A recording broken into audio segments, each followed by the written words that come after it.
Nani Rahayu Basuki atau Yayu Basuki. Kalau saya pegang raket tenis ini, semua pasti juga tahu bahwa Yayu Basuki adalah seorang pemain tenis terkenal. The Jaguar of Asia julukannya. Seperti apa kiprah Yayu Basuki? Bukan di bidang tenis, tapi di bidang politik. Kita ulas bersama dalam program Perempuan Parlemen.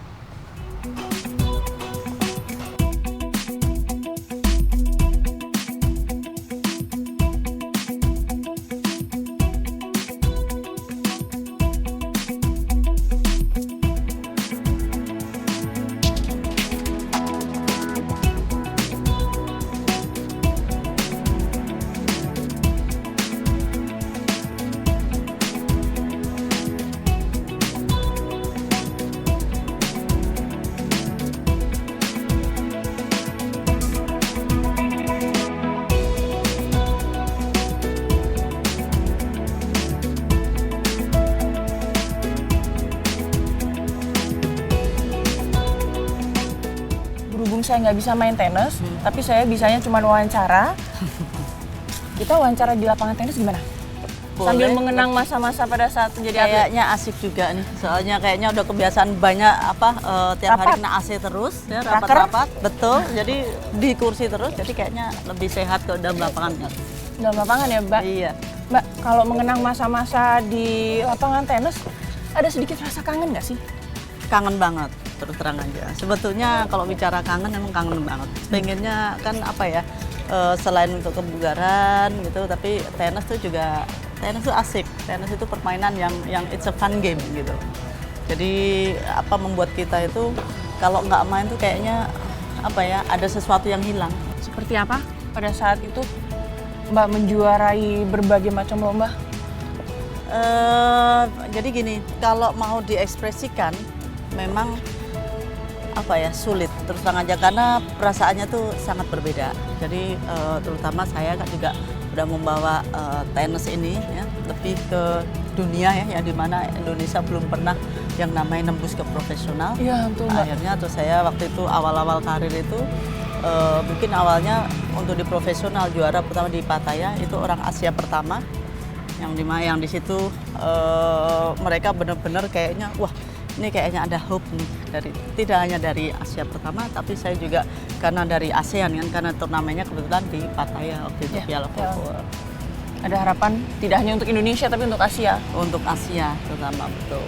Dan yang on the road sampai dengan final, sampai dengan juara itu yang saya kalahin kebetulan memang rata-rata pemain top players yang udah memang berkancah di dunia juga. Kita duduk, yuk. Nah, tadi yang saya tanya adalah masa-masa kenangan manis. Masa-masa perjuangannya itu seperti apa, Mbak? Dari kecil itu memang suka, dipaksa, atau memang gimana sebenarnya? Ada dua. Jadi dua case. Satu juga memang suka. Karena kan antara 1 jam lah. Habis itu mandi cepet lari ke sekolah, sepeda kebetulan kan, sekolah kebetulan deket. Pulang sekolah udah dikasih PR sama bapak. PR-nya dulu belum ada yang namanya keranjang bola, adanya masih ember, ya. Jadi 1 ember, latihan serve sendiri, terus mukul di tembok juga, nunggu sampai bapak pulang kantor sore. Itu bapak pulangnya jam 2 kan, pulang kantor jam 2. Itu saya udah selesai dengan PR-nya, makan, ini terus baru dari situ setengah 3. Itu setengah 3, jam 3 mulai lagi lapangan sampai jam 6 itu sama bapak main dengan para mahasiswa, para dokter-dokter, macam-macam lah, dengan polisi-polisi gitu. Jadi tiap hari jadi berdiri gitu. Ayah pulang kantor kok lama-lama denger suara tembok kok makin kenceng gitu kan. Nanya sama ibu, siapa? Ya itu Yayu lah. Terus akhirnya nengok, dari situ mulai saya interest, kayaknya saya punya bakat atau potensi yang bisa bisa membawa nama baik. Waktu itu kita bicara nama baik keluarga dulu gitu loh, untuk di kancah nasional gitu. Jadi perjuangannya memang kalau saya bilang keras, saya nggak tahu kalau anak sekarang bisa survive terus aja. Karena keras ya, saya latihan dari kalau kita sebelum sekolah pagi-pagi kan latihan dulu ya, habis subuhan itu pagi jam 5 sampai jam 6 6, setengah 7. Itu tidak semua generasi muda bisa begitu loh, Mbak.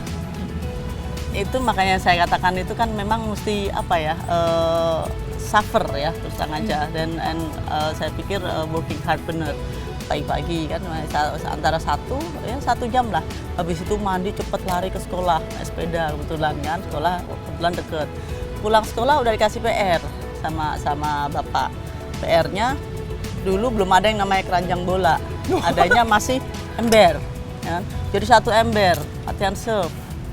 Sendiri, terus mukul di tembok juga, nunggu sampai bapak pulang kantor Sore. itu bapak pulangnya jam 2 kan, mau pulang kantor jam 2. Itu saya udah selesai dengan PR-nya, makan ini, terus baru dari situ setengah 3 itu setengah 3 jam 3 mulai lagi lapangan sampai jam 6 itu sama bapak main dengan para mahasiswa, para dokter-dokter, macam-macam lah, dengan polisi-polisi gitu. Jadi tiap hari Jadi bermain nggak ada namanya hari sosialisasi Sabtu Minggu juga sebenarnya.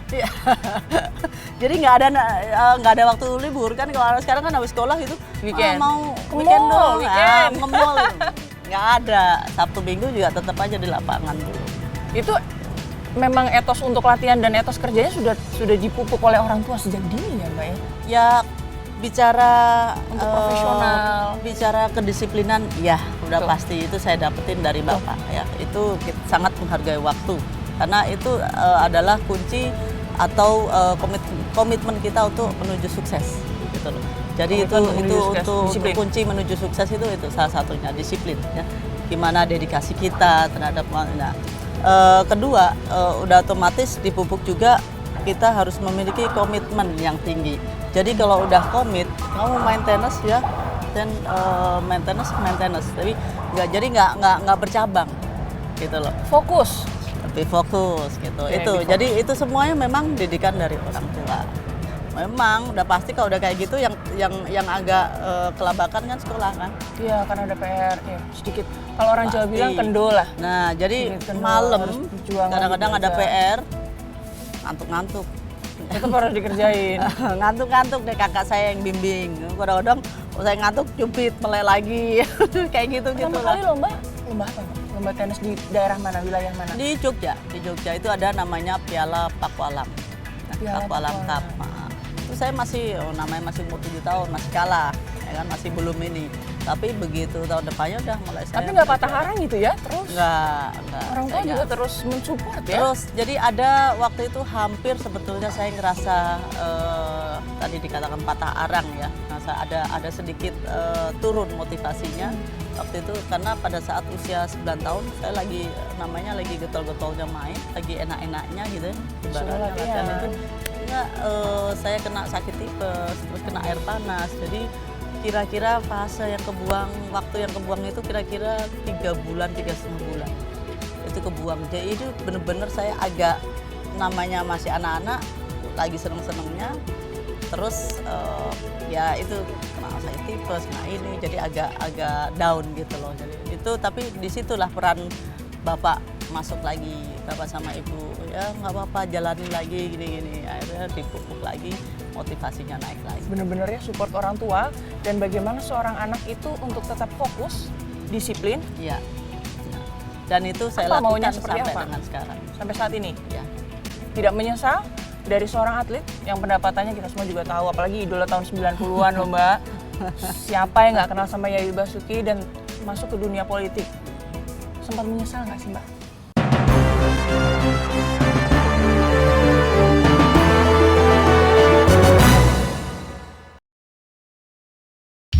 Mari kita hadapi itu. Narkoba merusak sistem saraf, pembuluh darah, dan fisik mental. emosional kita. Siapapun yang menggunakannya Kecanduan akan mulai kapan saja. dan di mana saja bahkan kematian ada di ada di depan mata kita.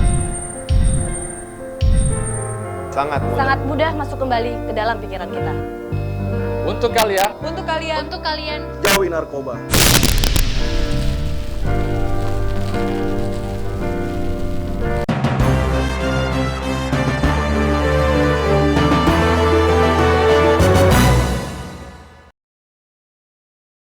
Tidak menyesal dari seorang atlet yang pendapatannya kita semua juga tahu, apalagi idola tahun 90-an loh Mbak. Siapa yang nggak kenal sama Yayu Basuki dan masuk ke dunia politik? Sempat menyesal nggak sih Mbak? Kalau dibilang regret it atau menyesal, enggak. Kenapa? Karena saya pikir gini. Mbak Yayu itu media darling loh. Terus Betul. berkiprah di politik yang kita semua juga tahu seperti apa masyarakat kritisnya terhadap DPR. Betul. Banyak suara sumbang Itu juga, bisa semuanya suara yang memang bagus-bagus. ya. 26 tahun saya dedikasikan waktu saya sebagai atlet. Dan olahraga buat bangsa ini. Negeri yang membesarkan saya, yang saya cintai ya. Dengan begitu susah payahnya, walaupun seperti yang saya katakan 26 tahun, walaupun negara belum bisa menghargai saya, ya kan, sampai dengan, makanya saya kan itu kan berkiprah macam-macam, sampai dengan saya melalang buana, itu masih biaya sendiri, sampai melatih di luar negeri, mereka lebih Mbak itu menghargai. biaya sendiri? Saya waktu itu kan awalnya Dari kan dengan klub, lomba-lomba itu. ya, dengan Iya. klub. Awalnya dengan klub, waktu itu kan klub Pelita Jaya di bawah asuhan Abdul Sal Bakri.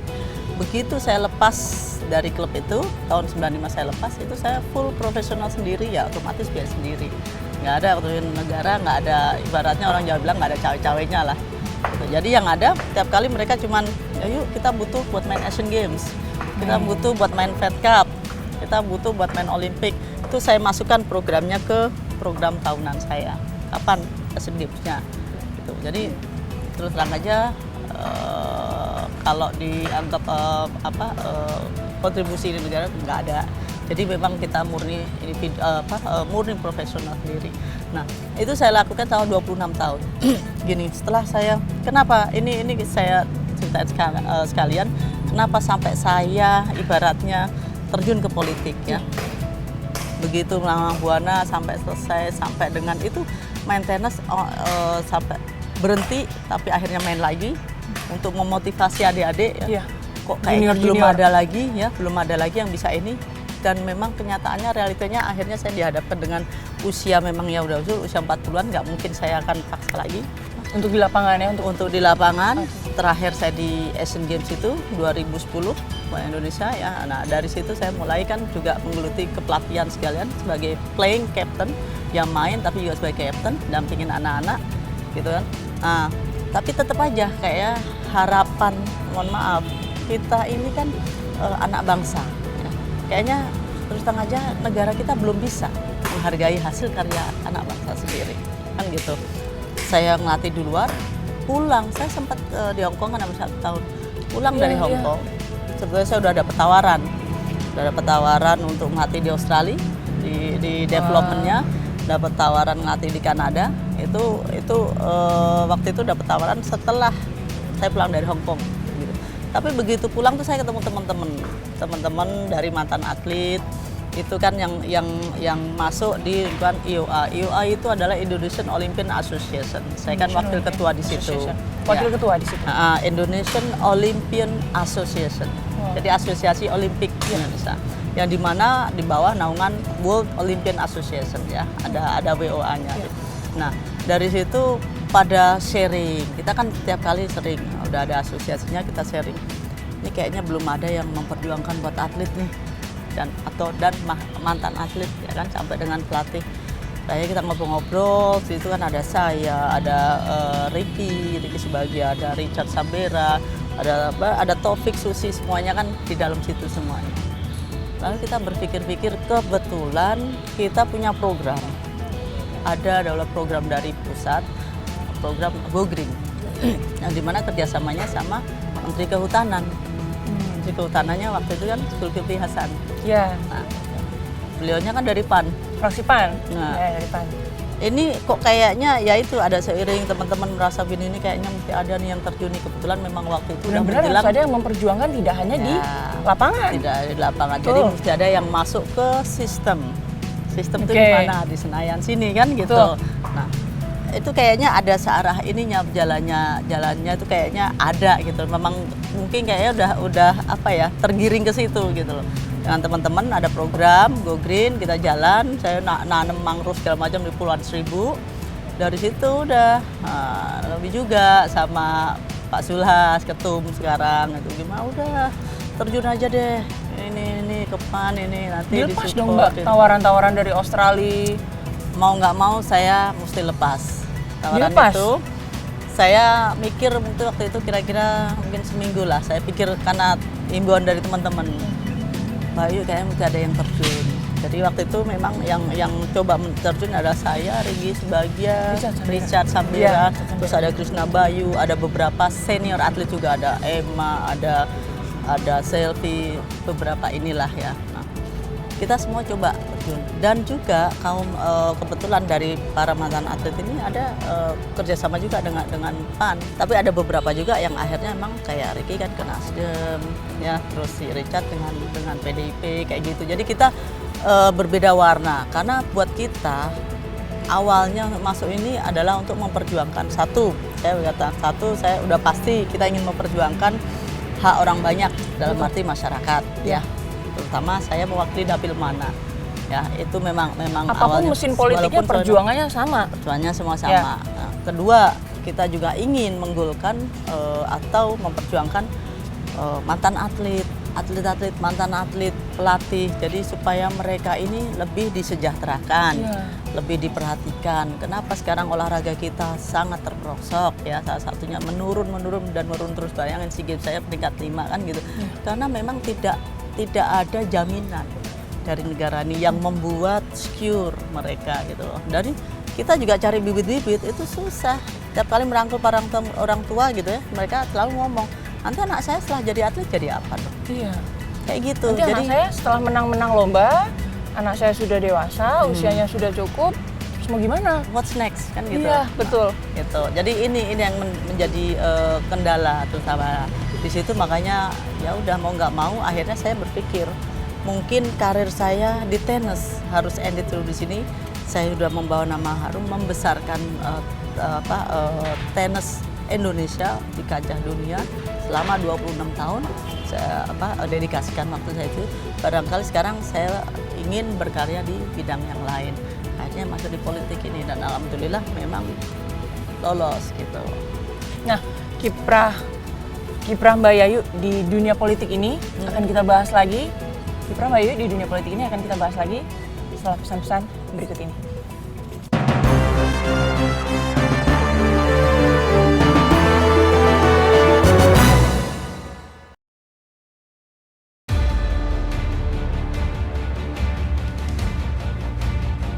Anda ingin tahu AKD?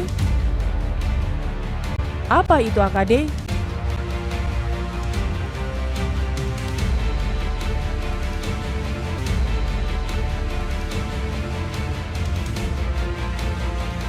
Saksikan Mengenal Alat Kelengkapan Dewan atau AKD hanya di TVR Parlemen.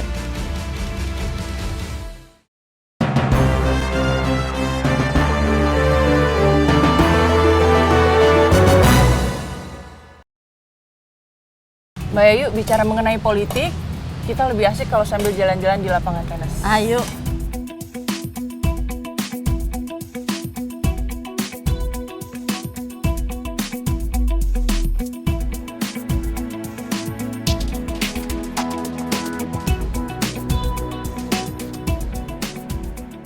Apa perjuangan Mbak Yayu setelah masuk di DPR RI? Apakah masih konsisten memperjuangkan para atlet, para pelatih, atau sekarang sudah mulai bergeser, atau merasa kayaknya semakin sulit ya memperjuangkannya? Atau bagaimana itu? Insya Allah saya tetap konsisten. Jadi kalau mau ini ya sebetulnya banyak yang tahu saya ya yang saya bilang jalan saya this is my way, this is my way gitu ya. Kalau bicara memang politik itu dinamis, ya politik itu memang dinamis. Tapi bagaimana kita coba banyak faktor lobbying, banyak coba kita juga, saya yakin teman-teman banyak yang concern ya dengan kehidupan para atlet yang kurang layak, para mantan atlet, para pelatih. Jadi Itu mereka rekan-rekan di Komisi 10 juga mereka semua mendukung? Paham dan insya Allah mendukung. Jadi makanya justru itu kan pelan-pelan tiap kali kan kita juga raker, mereka juga paham juga. Kalau mungkin tanya Menporanya lebih paham, pasti paham banget karena saya saya selalu keras kritis. Bukan berarti kritis itu keras itu diartikan yang sentimen pribadi nggak ada. Tapi saya pikir Anda seorang menteri. Ya. Jadi yang dimana harus olahraga ini benar semua di bawah Kementerian Olahraga kan gitu. Betul. Jadi dia harus juga bisa menjalankan posisinya sebagai saya pemimpinnya.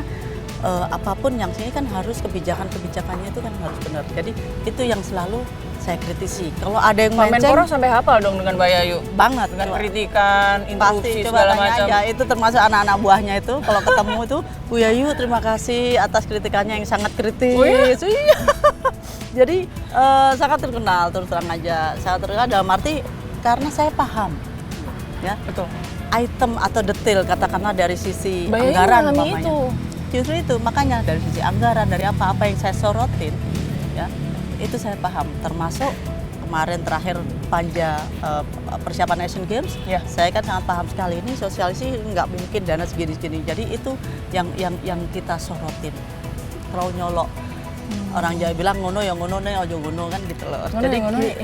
ya kan gitu kan jadi Ya, betul. kita juga inilah nggak bukan yang terlalu keras gini tapi ya jangan kebangetan soalnya dana rakyat ya, dan di mana mesti dipertanggungjawabkan satu sen pun Dan dipergunakan sebesar-besarnya untuk masyarakat. betul kan gitu untuk kepentingan rakyat kan gitu kasihan bayangin dana yang apalagi kita juga saat ini kita sama-sama semua merasakan kita juga lagi susah kan Iya, ekonomi sampai kita. ada pemotongan anggaran segala macam Betul, semuanya itu, ini Mbak. terus terang aja kemarin agak sulit buat kita, terutama sekolah pendidikan ya. Iya.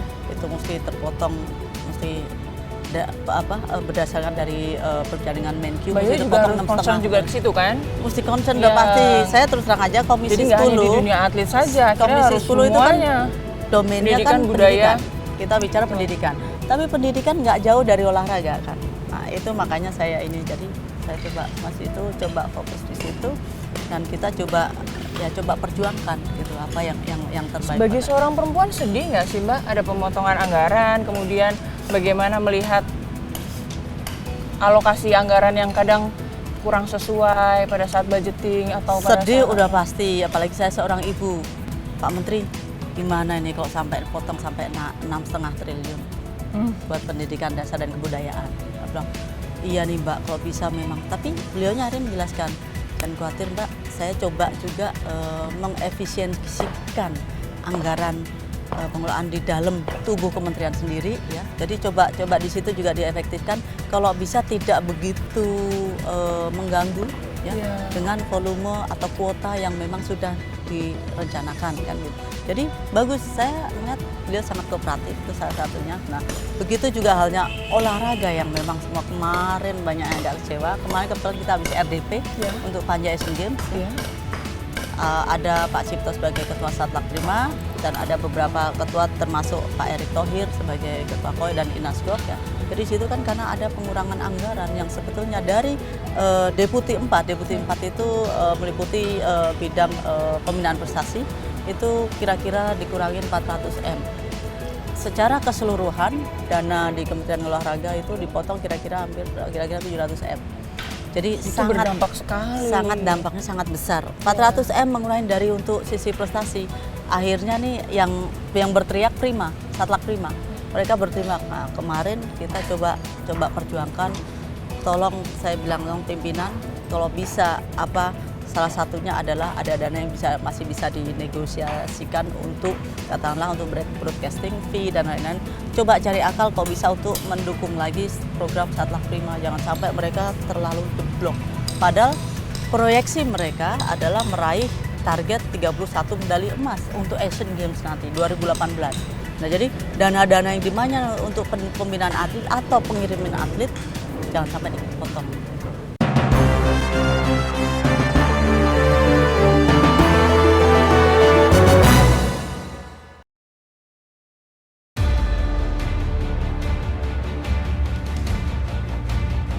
Anda ingin tahu AKD? Apa itu AKD?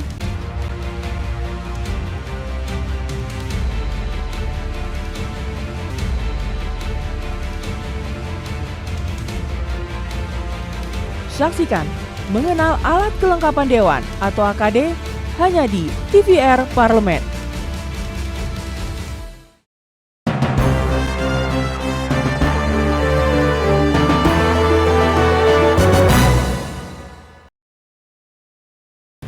Ibu aktif di dunia olahraga, sekarang ibu aktif di dunia politik. Ya.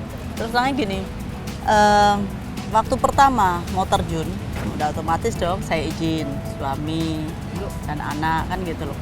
Suami pertama ketawa, Oh ya? ketawa karena dia tahu persis saya dulu bukan anti tapi nggak suka dengan dunia politik. Istilah Jawanya nggak cawe-cawe lah masalah politik. Iya. Jadi setiap kali kan dia nonton berita terus news. Saya bilang, kamu nih mau jadi politikus? Saya terus terang aja nih kayak karma sebenarnya buat saya. Saya terus jawab kayak gitu. Ya udah. Tapi begitu saya ini suami saya ketawa. Akhirnya ya udah. Kalau memang saya bilang ada yang perlu diperjuangkan, ya akhirnya otomatis mau nggak mau akhirnya mengerti karena memang olahraga memang perlu perjuangan sekali ya. Anak saya kasih pengertian sampai dengan ini kalau anak saya lucu, anak saya kayaknya mendukung. Terus terang aja. Jadi suaminya ngetawain, tapi kalau anaknya ngedukung. Mendukungnya itu gini, karena sebenarnya kan dia belum paham banyak. Iya. Apa itu kehidupan politik? Iya. Apa itu menjadi hidup sebagai politisi atau politikus kan gitu. Jadi waktu saya waktu pileg ini, waktu saya kampanye, anak saya kan berangkat ke umroh ya, sama suami. Saya lagi sibuk-sibuknya di dapil kan. Itu udah menjelang mau pencoblosan itu. Udah hampir setahun kita berjuang. Nah, saya berangkat ke umroh, pulang-pulang. Ya saya cuma Dek, doain mama ya. Oke. Adek, doain mama apa? Ya supaya mama jadi anggota dewan. Itu ucapan polos yang ya Allah, saya bilang anak saya aja mendoakan seperti ini. Seperti ini. Nah, begitu pulang dari umroh, itu kan waktunya kan ada waktu apa ya namanya hari sepi ya, hari hening ya, yang dimana kita bersih-bersih atribut apa menjelang pencoblosan ya kan. Anak saya ikut ke Semarang, aku mau ikut mama, mau bantuin mama bersih-bersih. Saya kan turun ke jalan bersih-bersih atribut sendiri. Apa yang sudah saya kotorin ya, sebisa mungkin satu hari itu saya sama tim saya bilang apa yang kalian Bayinya turun ke lapangan saat itu? Saya turun mau sampai jembatan, mau sampai ya kita bersih-bersih sendiri. Paling tidak seberapa katakanlah kalau ya tahu atribut kan banyak sekali sampai ke pelosok-pelosok. Tapi yang di mana yang paling tidak mengotori kota-kota yang membuat kecantikan kota mesti kita bersihin kan gitu. Paling tidak itu. Anak saya ikut bantuin, mau ikut sampai dengan hari pencoblosan tuh dia pengen tahu. Dia selalu malah mantau ke anak buah saya. Setiap kali mantau, mama di mana? Iya. Suaranya sampai di mana? Sampai kayak gitu loh. Kan itu penghitungan suara butuh waktu kira-kira 1 bulan ke depan ya, baru keputusan kita menang atau enggak kan gitu. Itu mantau terus ya. Sayanya di dapil. Dukungan keluarga itu full. Alhamdulillah ya. Sampai saat ini. Sampai saat ini. Dan Bayu tetap tidak melupakan daerah pemilihan, tetap ada kesana. Itu udah pasti. Saya hampir setiap minggu saya udah otomatis. Setiap minggu? Hampir setiap minggu. Capek nggak sih Mbak sebagai seorang perempuan? Jadi perempuan itu memang harus multi talented ya, bisa mengurus suami, bisa mengurus anak, berkarir juga, dan sekarang berkiprah di dunia politik. Ya. Capek nggak sih? Gini, bagaimana bagi waktunya itu? terus terang aja ya, Mbak, saya ngomong apa adanya. Saya mungkin lebih capek kalau diem. Terbiasa kan, biasa di lapangan, ngembangin. Gini, kalau kita tanding tuh sebenarnya otak kan juga biasa. Saya mau strategi bermain, apalagi tenis itu kan penuh dengan strategi. Ya kan? Kalau bisa nembus ke dunia untuk ngakalin, bayangin lawan kita orang-orang yang besar-besar, Eropa, Amerika, postur mereka, kekuatan mereka seperti apa? Postur mereka sudah menang. Bagaimana mau ngimbanginnya gitu? Masa otak kan gimana? Kiri kanan dipakai. Nah, saya bilang kalau saya diem itu malah bikin saya capek, bikin saya males. Nah, kebetulan saya nggak suka kehidupan males. Ya udah, jadi saya coba aktif dan sampai dengan sekarang pun juga begitu juga. Kalau waktu libur, makanya saya bilang apa yang bisa saya lakukan. Kalau kita lagi nggak kunker, ya kita nggak kunker atau kunker komisi atau kunker spesifik, pasti saya ke dapil. Gitu. Karena memang ya waktunya kita coba menjambangin, kita coba ke konstituen, jaga konstituen, kita juga coba menyerap aspirasi. Tugas kita apa? Kita politikus coba menyerap aspirasi. Kemudian menyampaikan di sini. Betul, kita perjuangkan. Ya, termasuk saya apa? Tahun ini saya lebih getol sekolah-sekolah terutama, karena itu adalah generasi penerus anak bangsa, yang dimana anak-anak ini mesti mendapatkan pendidikan yang layak dan juga rumah yang layak, rumah untuk sekolah, dalam arti rumah untuk mereka belajar. Dan lingkungan yang mendukung, Mbak. Karena saat ini kekerasan seksual juga makin marak. Banyak sekali kan. Dan Mbak Ayu dari Komisi 10. Nah, ekstrakurikuler kita kan semua olahraga udah ada, cuman kan nggak diwajibkan. Kadang-kadang masih ada yang di ujung. Jadi maksudnya pelajaran tambahan. Jadi mereka kadang-kadang masih aja di ujung mainan gadget. Dan kita tidak tahu apa yang dibuka, situs apa yang dibuka. Guru-guru sekolah dalam arti penjasnya, pendidikan jasmaninya tidak khusus. Mereka juga kadang mengajar matematik, mengajar macam-macam kan gitu. Jadi mereka nggak khusus. Kadang mereka dibebasin aja, kamu mau olahraga mau nggak terserah. Akhirnya mereka tidak tahu bagaimana merangkul. Padahal kalau anak ini kita kasih kegiatan untuk katakanlah menyalurkan ya di sisi olahraga. Dia aktivitasnya apa, olahraga apa, dia sambil berpikir dia capeknya tidak hanya jasmaninya juga, dia capek. Jadi nggak ada berpikiran yang aneh-aneh. Saya sedih terus terang aja. Bayangin anak SMP udah terkait dengan crime ya kayak gitu-gitu. Sedih banget nggak sih kita sebagai seorang ibu loh. Saya sekarang kan sebagai seorang ibu memperbaiki di awal. Jadi bukan memperbaiki pada saat anak itu sudah di tahanan, sudah di lapas anak. Awal-awal termasuk nawacita daripada presiden kita sekarang, revolusi mental salah satunya. Dari itu sebenarnya, dari olahraga sebenarnya. Revolusi mental berangkat dari olahraga. Sederhana sekali sebenarnya. Sangat sederhana. Tapi kembali lagi ya bagaimana lari, tenis, macam-macam, olahraga macam-macam. Mereka bisa semua memilih, bisa dibeli dengan harga yang lebih bagus lagi. Sebetulnya saya lebih bagus lagi bisa kasih masukan gini, masing-masing sekolah kalau bisa memiliki fasilitas asuhnya, ya, fasilitas untuk anak-anak. Silakan diaktifkan. Mau basic, mau atletik, mau apa, coba. Jadi sekarang kan rata-rata di situ gitu kan. Rata-rata kan sekarang sekolah-sekolah nggak punya fasilitas olahraga. Mereka lebih memikirkan gimana ya? Pinter di atas kertas, Mbak. Semuanya hanya murni itu. Pada terus terang aja anak-anak kita itu cerdas. Kalau udah di luar, saya yakin mereka juara semua. Terus terang aja. Tapi kan kita juga mau membekali mereka kesehatan dengan jiwa yang bersih semuanya juga kan gitu. Aduh seru banget ngobrol sama Mbak Yayu Basuki. Seru banget sampai saya nggak pingin berakhir sebenarnya, Mbak. Coba dari panas, kita jalan ke lapangan, sampai hujan, lalu ngobrol terus. Betul. Jadi ya memang menarik sekali sebenarnya. Panjang dari sekali atlet ke memang. politik. That's my story. Gitu. Jadi Dan perjuangannya panjang gitu. Iya. Berjuang untuk berstrategi di dunia tenis dan sekarang berstrategi di dunia politik. Itu berbeda sekali sebenarnya. Sangat berbeda, bertolak belakang. Banget. Dan itu menariknya sebenarnya, Mbak. Iya. Tapi saya terima tantangan itu dan saya ingin menjawabnya tetap dengan saya seorang Yayu Basuki. Menerima tantangan dan berkorban loh, Mbak. Pasti. Mbak melepaskan sebagai seorang pelatih di Australia. Karena gini, saya seorang ibu dari seorang anak ya. Mbak melakukan itu demi negara? Saya lakukan demi negara, demi orang banyak kan. Kan kita itu sekarang coba, kalau kita bisa melakukan buat rakyat banyak, itu kan apa ya, rasanya tuh bahagia banget. Jadi saya setiap kali yang ada di otak, jangan pernah berhenti untuk berkarya buat negara, buat bangsa ini. Tanpa pamrih loh, Mbak. Padahal beberapa kali kecewa itu pasti ada. Kecewa itu pasti ada pada saat menjadi atlet muda. Mungkin dia bilang kecewa itu lebih sering ya. Lebih sering kecewanya. Lebih sering kecewanya dan tetap berjuang dan akhirnya berjuang di birokrasi. Ya. Bagaimana bayangin kita kalau perlu berapapun uang yang ada ya, saya buat traveling. Buat ngasah. Mengasah ilmu, karena itu yang akan lebih bermanfaat. Termasuk saya dulu berjuang sendiri sebagai full profesional, biaya sendiri. Alhamdulillah saya terjun ke profesional dan akhirnya mendunia ya, karena tidak it's a gift, saya bilang itu adalah suatu gift dari Allah yang tidak banyak orang miliki, tidak banyak orang terima. Ya. Dan itu mungkin saya sangat bersyukur, mungkin saya salah satu yang diberi gitu lah. Itu kan nggak boleh kita sia-siakan. Itu yang saya coba coba ini kan. Dan di-share ke masyarakat Kan, ya. perjuangannya di politik. Betul. Satu pertanyaan buat saya untuk mengakhiri obrolan kita yang panjang dan mengasihkan sebenarnya. Saya pengen nyambung lagi, cuma nanti kemalaman.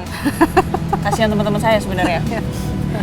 Satu pertanyaan, apa pesan dari seorang Yayu Basuki untuk perempuan Indonesia yang saat ini sedang mungkin masih sekolah, mungkin seorang ibu rumah tangga, mungkin seorang ibu pekerja yang sudah lelah dengan kehidupannya, atau mungkin orang-orang yang berjuang juga untuk negaranya dan patah arang, tidak mendapat apapun dari negaranya, tapi tetap berjuang. Betul. Jadi gini, perempuan itu kenapa kita diciptakan? Saya yakin karena kita lebih kuat daripada laki-laki. Ya. Baik daripada sisi kita perempuan tuh banyak disakiti. Ya. Sampai dengan kita sebagai seorang ibu untuk melahirkan itu sakitnya luar biasa kan. 1001 penyakit jadi satu.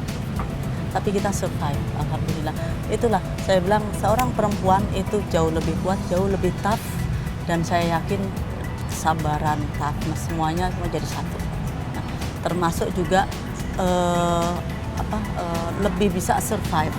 Ada aja akalnya untuk keluar, cari berpikir sesuatu untuk keluarga, untuk orang banyak. Kalau kita udah berpikir untuk keluarga, otomatis untuk orang banyak apa yang bisa kita lakukan kan gitu. Jadi saya ingin tegaskan sekali lagi buat para wanita Indonesia, kita bisa, ya mereka bisa dan mereka mampu. Itu sudah saya buktikan sendiri, baik dari mulai anak-anak yang tadinya juga udah mulai ya naik turun, ya ritme itu untuk meraih kesuksesan.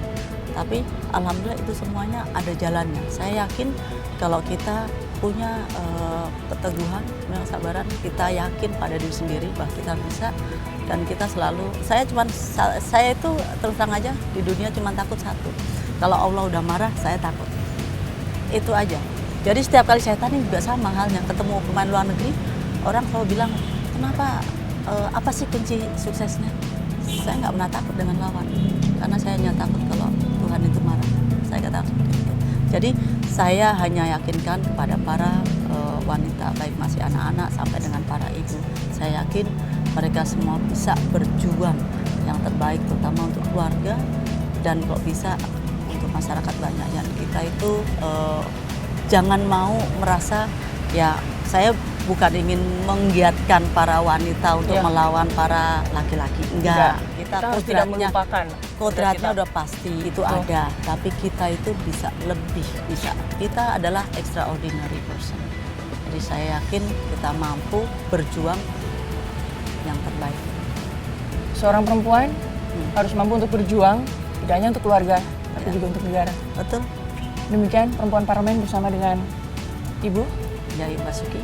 dan saya Ratna Apsari. Sampai jumpa.